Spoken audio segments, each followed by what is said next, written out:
I stood in the marble hallway of Harrison Enterprises, listening to the chaos erupting behind the closed boardroom doors. My stepbrother Marcus's voice carried through the expensive wood paneling. This has to be some kind of joke. 20 billion? Who has that kind of money? If only they'd let me into that meeting, I could have answered that question personally. Adjusting my simple gray blazer. Armani, though they'd never appreciate that detail. I checked my phone. The stock price of Harrison Enterprises was already climbing as news of the hostile takeover bid leaked to the market. It's unsigned. I heard my stepfather Richard bellow. Which company dares to try this?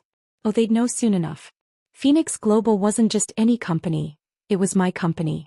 The one I built after they kicked me out of the family business 5 years ago. Miss Alexandra? My assistant's voice came through my earpiece. The press release is ready. Should we proceed? I smiled, thinking of the headlines that would hit in exactly 3 minutes. Phoenix Global launches $20 billion takeover bid for Harrison Enterprises. Yes, I replied softly. Launch it. 5 years ago, I sat in that same boardroom, wearing a similar gray blazer, listening to Richard explain why I couldn't possibly take over as CEO after my mother's death. This is a man's business, Alexandra, he'd said, not even trying to hide his contempt. Your mother may have owned 30% of the company, but that doesn't qualify you to lead it. Marcus, my stepbrother of exactly 2 years, had smirked from his newly appointed executive chair. Maybe you could work in HR? That's more suitable for your capabilities. I'd left that day with my mother's shares and a promise to myself. I would return not as their rejected stepdaughter but as their worst nightmare. Now standing in the hallway, I heard phones starting to buzz inside the boardroom. The press release had dropped. Phoenix Global? Marcus's voice cracked. Who the hell runs Phoenix Global? I could picture Richard frantically Googling on his phone. He'd find nothing. I'd kept my ownership private, operating through a complex web of holding companies. The press knew Phoenix Global only as a ruthlessly successful investment firm run by a mysterious CEO who never appeared in public. Sir. A junior executive's voice trembled. The stock. It's up 40% already. The market loves this bid. Impossible. Richard shouted. Call our lawyers. Call our bankers. Call your daughter. I said, finally pushing open the boardroom doors. The scene inside was exactly as I'd imagined. Richard at the head of the table, his face an interesting shade of red. Marcus halfway out of his chair, papers scattered around him, and 12 board members staring at me like they'd seen a ghost. What are you doing here? Marcus sputtered. This is a private meeting. Actually, I smiled, taking my mother's old seat at the table. As the CEO of Phoenix Global, I believe I have every right to be here. The silence that followed was absolute. Richard's mouth opened and closed like a fish out of water. Marcus fell back into his chair, his expensive suit suddenly looking too tight. You. Richard finally managed. You're behind Phoenix Global? Surprised. I opened my briefcase, pulling out a stack of documents. You really should have let me into the meeting from the start. It would have saved us all some time. This is ridiculous. Marcus found his voice again. You can't possibly have the resources to. $20 billion? I finished for him. Would you like to see the proof of funds? Or perhaps you'd prefer to discuss how I acquired controlling interests in your 3 biggest suppliers over the last year. That got their attention. The board members shifted uncomfortably, probably remembering how those same suppliers had suddenly become difficult to work with. You've been planning this, Richard accused, his face darkening. All this time. 5 years, 2 months and 13 days, I confirmed. Ever since you decided I wasn't qualified to run my mother's company. I stood up, smoothing my blazer. Now, shall we discuss the terms of the takeover? Or would you prefer to wait until the stock hits 50% above opening? Marcus lunged for his phone, probably to call their lawyers. We'll fight this. With what? I asked calmly. The company's underwater on its debt. Your major projects are failing and your stock was in freefall until my bid. Face it, gentlemen, you need this takeover. The board will never approve it, Richard declared, looking around for support. But the board members weren't meeting his eyes. They were too busy reading the documents I'd distributed. Documents showing exactly how badly Richard and Marcus had mismanaged Harrison Enterprises. Actually, I pressed a button on my phone. My team just acquired another 5% of outstanding shares. Combined with my mother's 30% and the positions we've built over the last year. Well, you can do the math. The room erupted in chaos. Board members shouting questions, Marcus trying to reach their lawyers, Richard turning progressively darker shades of purple. I sat back in my mother's chair watching it all unfold. 5 years of planning, of building, of waiting for exactly this moment. Oh, and Marcus? I called out over the noise. HR is definitely not my strong suit. The next 24 hours transformed into a corporate war zone. I watched from my real office, the top floor of Phoenix Tower, as Harrison Enterprises descended into chaos. The morning reports, Miss Alexandra. My assistant Emma placed a stack of newspapers on my desk. The headlines were deliciously dramatic. Phoenix rises. Mysterious reveals $20 billion takeover bid. Harrison Enterprises faces hostile takeover from former heiress. Wall Street stunned as Alexandra Harrison returns. My phone hadn't stopped buzzing since the news broke. Texts from long-lost family members suddenly remembering my existence. Emails from Richard's country club friends trying to broker peace deals. Even Victoria, Marcus's social climbing wife, had left 6 voicemails. Emma, what's the stock at now? Up 62% since yesterday. The market clearly favors Phoenix Global's management potential over the current leadership. I smiled, remembering Richard's words from 5 years ago. The market would never trust a woman with this kind of responsibility. The market disagreed, apparently. My private line rang. The number only 5 people had. The caller ID showed James Chin Legal. Alexandra Harrison. They're trying to poison pill the company, James reported without preamble. Richard called an emergency board meeting for 3 p.m. Let them try, I replied, opening my laptop. Show them what's in Folder B. Folder B contained my favorite surprise. Documentation of every questionable decision, every manipulated number, every corporate misstep Richard and Marcus had made over the past 5 years. I'd had teams of forensic accountants working overtime to build this file. And Alexandra? James added, Marcus is trying to move assets to a shell company. Already frozen, I assured him. Did you really think I wouldn't have the courts on standby? The intercom buzzed. Miss Harrison? Richard and Marcus Harrison are in the lobby. They're quite insistent about seeing you. Send them up, I said, straightening the photos on my desk. My mother's official corporate portrait, and beside it, a newspaper clipping from 5 years ago announcing my departure from Harrison Enterprises. The elevator doors opened and they stormed in, Richard in his custom suit that couldn't hide his rage, Marcus looking significantly less polished than yesterday. You vindictive little, Marcus started. Careful, I cut him off. Everything in this office is recorded. You wouldn't want the board to see you threatening a major shareholder, would you? Richard stepped forward, attempting his boardroom intimidation stance. What do you want, Alexandra? Want? I gestured to the wall of screens behind me, each showing Harrison Enterprises' plummeting market position. I want what was rightfully mine. The company my mother built before you married her and decided to play corporate raider with her legacy. Your mother, Richard spat, would be ashamed of this betrayal. Wrong move. I stood slowly, my voice ice cold. My mother would be ashamed that she ever trusted you with her company. That she didn't see how you were positioning Marcus to take over long before she died. That you used her illness as an opportunity to push me out. That's not, Marcus began. December 15th, 3 years ago, I interrupted. Board meeting minutes. You specifically said, and I quote, Alexandra's shares are a temporary inconvenience. Once we dilute them enough, the Harrison name will mean what it should. They paled.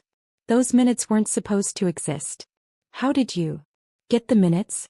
The same way I got proof of the falsified earnings reports, the backdated contracts, the consulting fees paid to shell companies you control.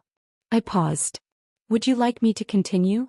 Richard's face had lost its anger, replaced by something closer to fear. What are your terms? The same as they were in the takeover bid, I replied. I get control. You get to retire with your freedom intact. Marcus gets nothing. You can't, Marcus started. Actually, I can. The SEC is very interested in some of your recent trading activities. Particularly those trades you made right before the Anderson merger announcement. Marcus collapsed into a chair. Insider trading allegations would destroy any chance of him working in finance again. You've been planning this for years, Richard said quietly. I learned from the best, I smiled.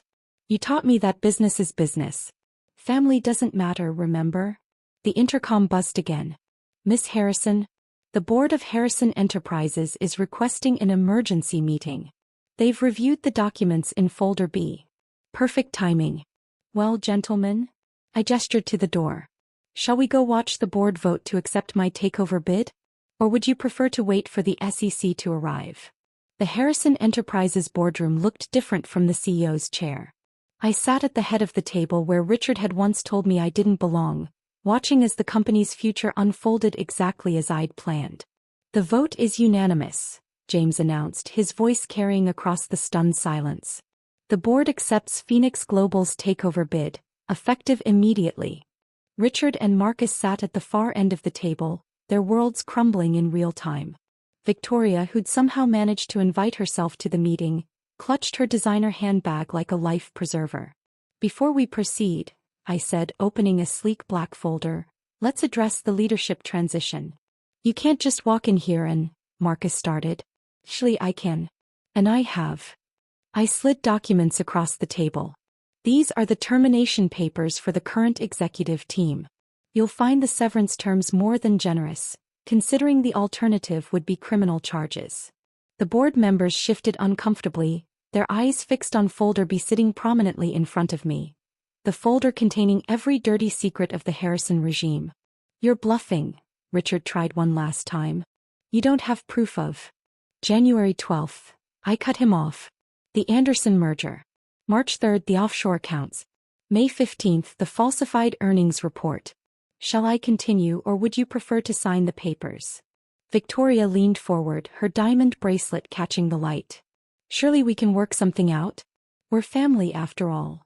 Family. I laughed softly. Like when you told the board I was emotionally unstable after my mother's death.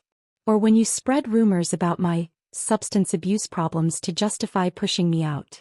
She sank back, her perfectly maintained facade cracking. Now, I continued, let's discuss the future of Harrison Enterprises. Or should I say Phoenix Harrison Global? The new company logo appeared on the wall screen, a phoenix rising from the Harrison family crest. 5 years of planning distilled into one perfect symbol. First order of business. All executive decisions from the past 5 years will be audited.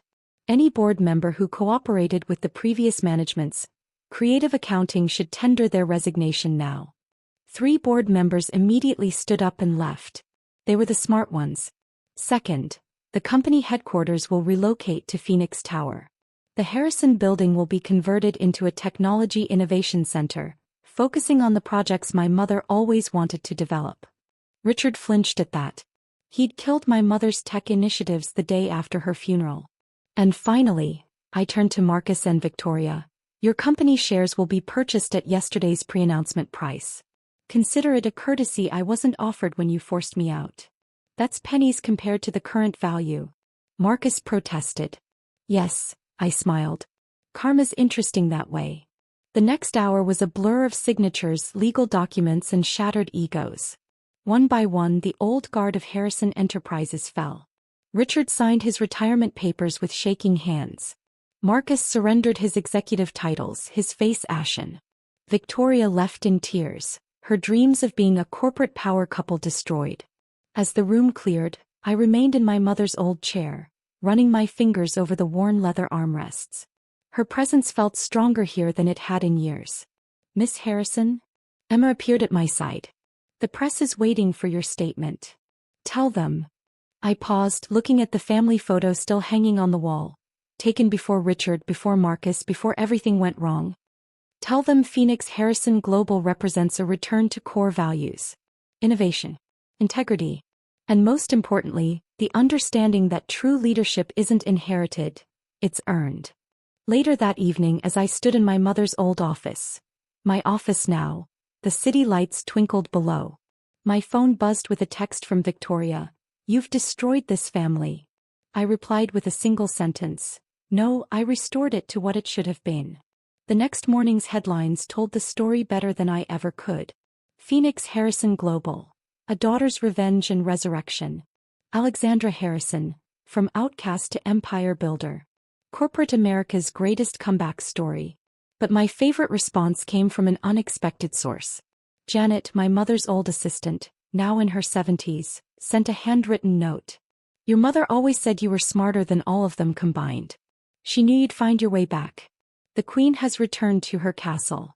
I placed the note next to my mother's photo and smiled. Sometimes revenge isn't about destroying what others built. It's about rebuilding what they tried to take from you. And sometimes, the best revenge is letting them watch from the outside as you turn their mediocre kingdom into an empire. As for Richard and Marcus? Last I heard, they're trying to start a small consulting firm in New Jersey. Unfortunately for them, their phones stopped ringing the day I released Folder C, the one even they didn't know about. Victory doesn't always scream. Sometimes it just sits quietly in the CEO's chair, wearing a gray Armani blazer, running the empire they said you'd never have. And the best part? This is just the beginning. A week later, I received an unexpected package. Inside was my mother's old nameplate, the one that had sat on her desk during her years as CEO. Richard must have kept it all this time. Attached was a note in his handwriting. You are your mother's daughter after all. She would be proud. For once he was right.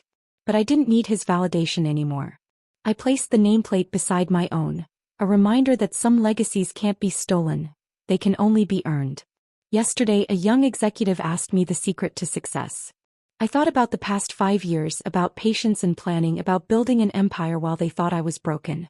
Sometimes, I told her, the best revenge isn't fighting for a seat at their table. It's building your own table bigger and better than theirs ever was. Today, Phoenix Harrison Global announced its largest expansion yet. The stock hit a record high and analysts are calling it the comeback story of the decade. But for me, it was never about the comeback. It was about taking back what was mine and making it better than they ever could. That's the thing about phoenixes. We don't just rise from the ashes. We soar beyond them.